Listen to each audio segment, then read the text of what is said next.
സ്വർണം ചമ്പാവില്ലല്ലോ 10 കൊല്ലം കഴിയുമ്പോൾ. വിജയ് മല്യ സ്വർണപ്പാളികൾ നിർമ്മിച്ച് നൽകാമെന്ന് ഏറ്റു.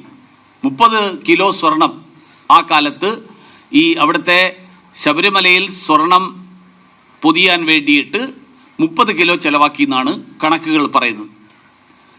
വിജയ് മല്യയും ഈ ഉണ്ണികൃഷ്ണൻ പോറ്റിയും, വിജയ് മല്യ ആ കാലത്ത്, ഇപ്പോൾ വിജയ് മല്യ പാപ്പരായി, ഈ ഉണ്ണികൃഷ്ണൻ പോറ്റി നമ്മളാരും, ഞാൻ കേട്ടിട്ടില്ല അങ്ങനെ ഒരാൾ സ്വയം ഞാൻ ഇത് ചെയ്തു തരാം എന്ന് ഓഫർ ചെയ്തു എന്നിരിക്കട്ടെ, ഒരു ഭക്തൻ ഓഫർ ചെയ്തതിൻ്റെ അടിസ്ഥാനത്തിലാണ് എന്നുള്ള ഒരു ന്യായം, ഒരു വാദം, ആ വാദത്തിലും അർത്ഥമില്ല. കാരണം വെച്ചാൽ അങ്ങനെ വന്നു കഴിഞ്ഞാൽ അവിടെ വെച്ച് ചെയ്യണം, ക്ഷേത്ര പരിസരത്ത്. അപ്പൊ ഈ ഉണ്ണികൃഷ്ണൻ പോറ്റി എവിടുന്ന് വന്നു, ആര് കണ്ടെത്തി? ഇതാണല്ലോ അറിയാൻ ആഗ്രഹിക്കുന്നത്. അതുകൊണ്ട് ഇവർക്കാർക്കും ബന്ധമില്ലെങ്കിൽ എങ്ങനെ വരും? ദേവസ്വം ബോർഡ് പ്രസിഡന്റിനോ മന്ത്രിക്കോ ബന്ധമില്ലെങ്കിൽ ഏതൊരാൾക്ക് ചെന്നിട്ട് എനിക്കോ നിങ്ങൾക്കോ നാളെ ശബരിമലയിൽ ചെന്നിട്ട് ഇതൊന്ന് ഇളക്കി തന്നേക്ക്, ഞാൻ നന്നാക്കി കൊണ്ടുവരാമെന്ന് പറഞ്ഞാൽ തരൂ ആരെങ്കിലും? ഇതൊക്കെ ഒരു ജനങ്ങളുടെ ബുദ്ധിശക്തിയെ അടക്കം പരീക്ഷിക്കുന്ന തരത്തിലുള്ള വാദങ്ങളാണ്.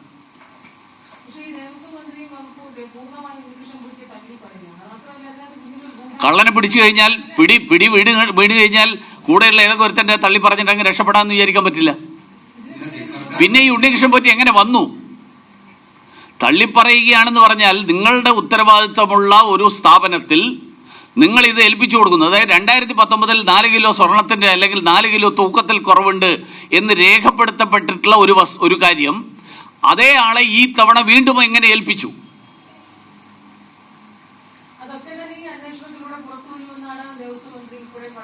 അന്വേഷണത്തിന് അപ്പൊ നിങ്ങൾ ഇത്രയും കാലം എന്ത് ചെയ്യായിരുന്നു? ഉറങ്ങായിരുന്നു. 3 മാസത്തിലൊരിക്കൽ വരുന്ന റിപ്പോർട്ട്, ആ റിപ്പോർട്ടിന് അത് നടത്തിക്കൊണ്ടുപോകാൻ അറിയില്ലെങ്കിൽ ഭരണം നടത്താൻ അറിയില്ലെന്നാണോ അതിന്റെ അർത്ഥം? എനിക്കിതൊന്നും അറിയില്ലായിരുന്നു, വെറുതെ കസേരയിൽ ഇരിക്കുകയായിരുന്നു എന്നാണോ? അന്വേഷണം നടത്തുകയല്ലോ. ഈ വീഴ്ചയുടെ ഉത്തരവാദിത്വം ആർക്കാണെന്നുള്ളതാണ് ജനങ്ങൾ അറിയാൻ ആഗ്രഹിക്കുന്നത്.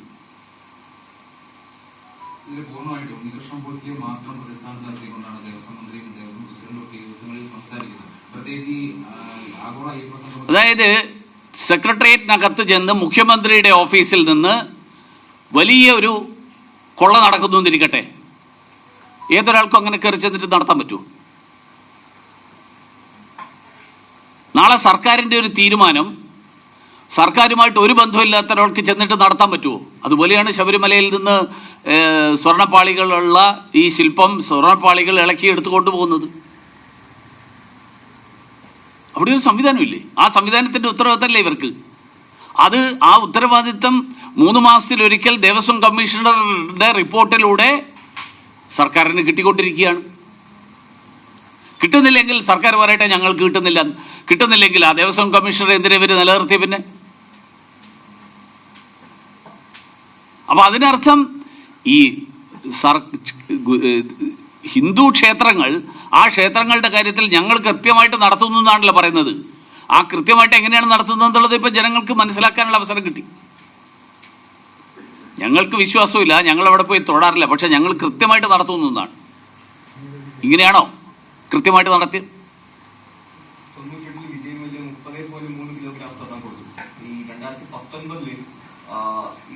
വീണ്ടും അത് പരിപാലനത്തിനായി അത്യുഗ്രഹം കൊടുത്ത സമയത്ത് അത് എഴുതിയിട്ടുള്ളത് മാസ്റ്റർ എഴുതിയത് ചെമ്പ് പാളികളെന്നാണ്. അപ്പോ ഉദ്യോഗസ്ഥരുടെ കൂടെ അറിവോടുകൂടിയാണ് ഈ ആയിക്കോട്ടെ, ഏതെങ്കിലും ഒരു അവിടുത്തെ പ്യൂണോ ക്ലർക്കോ എന്ത് വേണമെങ്കിലും എഴുതി വെക്കാം. അതിന്റെ മുകളിൽ ദേവസ്വം ബോർഡിന് ഉത്തരവാദിത്വം ഇല്ലേ? സർക്കാരിന് ഉത്തരവാദിത്വം ഇല്ലേ? അതാണ് എനിക്കറിയേണ്ടത്. സ്വർണം ചമ്പാവില്ലല്ലോ 10 കൊല്ലം കഴിയുമ്പോൾ.